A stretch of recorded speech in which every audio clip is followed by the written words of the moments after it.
Ya, baik. Selamat berjumpa kembali dalam sesi ke-6 ini. Ya, kita akan diskusi mengenai drug abuse dan dampaknya terhadap kesehatan masyarakat. Semoga kita semua selalu sehat dan sejahtera. Ya, nah, tentunya kita tidak boleh mengesampingkan ya apa yang disebut dengan drug abuse atau penyalahgunaan obat yang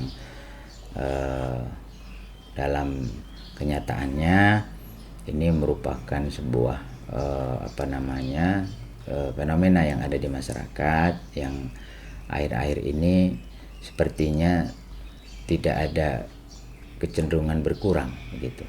Jadi cenderungnya trennya makin meningkat. Bahkan varietas, jenis dan modusnya itu berkembang ya di sana. Nah, jadi penanganannya khusus ya karena memang kalau di kesehatan itu ada dulu namanya RSKO, Rumah Sakit Ketergantungan Obat gitu ya. Tadinya nyampur dengan rumah sakit biasa, tapi karena tadi saya sampaikan fenomenanya berkembang dengan sangat cepat bahkan sehingga ini perlu penanganan khusus ya. Nah, yang akan kita bahas dalam diskusi ini hanya salah satu jenis saja ya, yaitu dalam bentuk kanabis atau yang biasa disebut itu ganja ya, ganja, dan salah satu lagi adalah jenis kratom ya, yaitu pada tingkat global dan tingkat nasional. Nah, apa yang saya sampaikan ini kami menggunakan rujukan dari kelompok ahli BNN bagian pencegahan, yaitu Brigjen Polisi Dr. Andes Mufti Jusnir ya. Nah, apa yang ingin disampaikan melalui diskusi kita pada topik ini yaitu kondisi terkini ya penyalahgunaan narkotika atau drug abuse ini ya. Nah, itu 950 jenis ya NPS itu beredar di dunia. Nah, jadi dari 950 jenis NPS yang beredar di dunia itu 77-nya itu ada di Indonesia.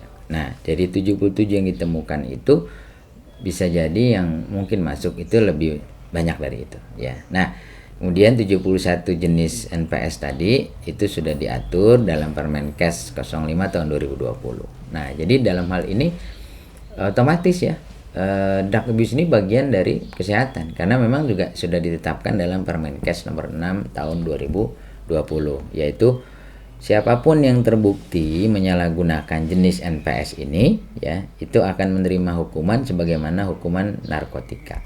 Nah, jadi memang kita tahu kan yang namanya obat pasti adanya di drugstore ya atau di apotek gitu, di farmasi gitu. Nah, jadi memang otomatis farmasi itu, apotek kan bagian dari rumah sakit atau klinik ya di sana. Nah, jadi dari kasus tadi itu ada 6 NPS ternyata yang itu belum diatur dalam Permenkes. Nah, penerbitannya ini ya sebenarnya ini harus dipercepat karena untuk melindungi dari penyalahgunaan narkotika termasuk jenis NPS ini ya.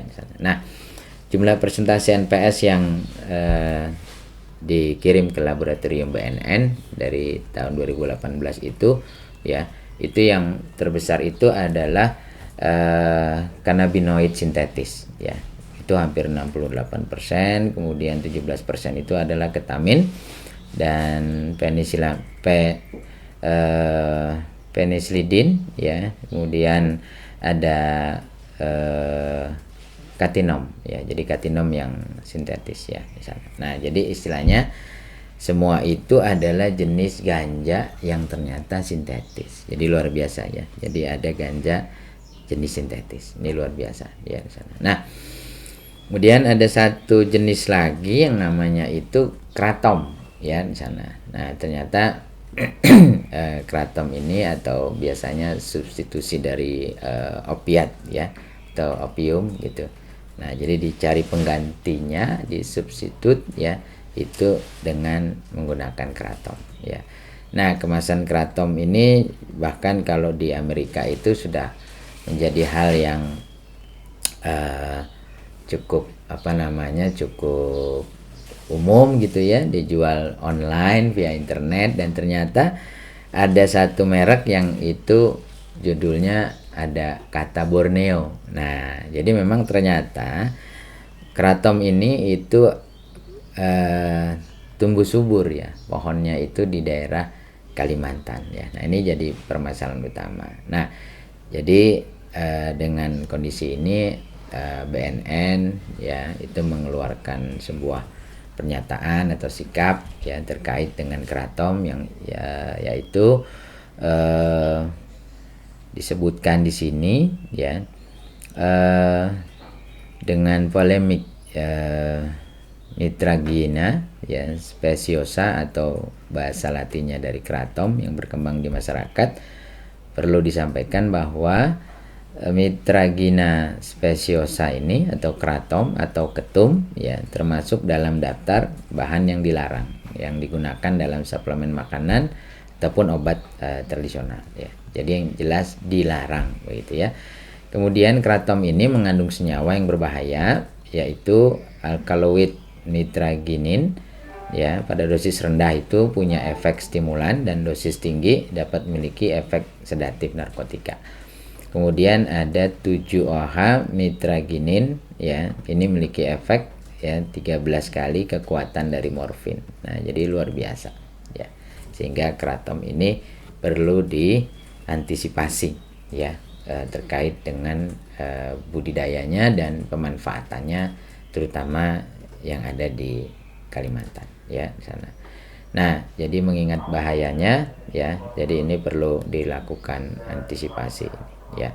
Jadi ada sosialisasi ya, ada mendorong kementerian terkait untuk mempersiapkan kebijakan ya. Nah, jadi artinya terkait dengan kasus maraknya dari ganja ini ya, atau kasus penyalahgunaan dari jenis kanabis ya. Nah, akhirnya BNN itu melakukan berbagai macam operasi dan banyak didapatkan. Itu memang yang paling sempat heboh itu adalah terkait dengan penyitaan 1,5 ton ganja itu di Bogor, Jawa Barat ya tahun 2019 ya. Dan modus peredarannya ini banyak sekali ya. Jadi lewat makanan, kemudian lewat bungkus-bungkus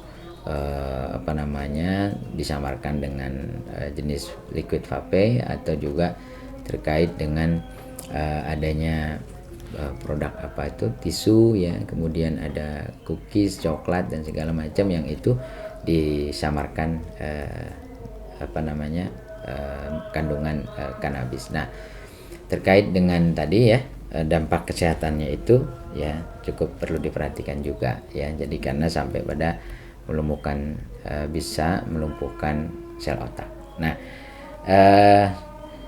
yang menarik ya pada sesi terakhir ini kami sampaikan bahwa kontroversi ya, sempat ada kontroversi ya antara Kementerian Pertanian dengan Badan Narkotika Nasional ya BNN. Jadi kontroversinya adalah Kementerian Pertanian menganggap itu ganja adalah tanaman obat ya. Nah, jadi keputusan Menteri Pertanian ini akhirnya dicabut ya. Jadi Kementerian Pertanian itu tidak lagi menyatakan ganja itu dapat dikatakan sebagai tanaman obat. Nah, jadi ini ya sebagai diskusi awal kita ya. Terima kasih atas perhatiannya, mudah-mudahan bermanfaat bagi kita dan keluarga kita terkait dengan bahaya ataupun risiko ataupun dampak yang bisa dihasilkan dari drug abuse terutama dari jenis kanabis ini. Terima kasih atas perhatiannya.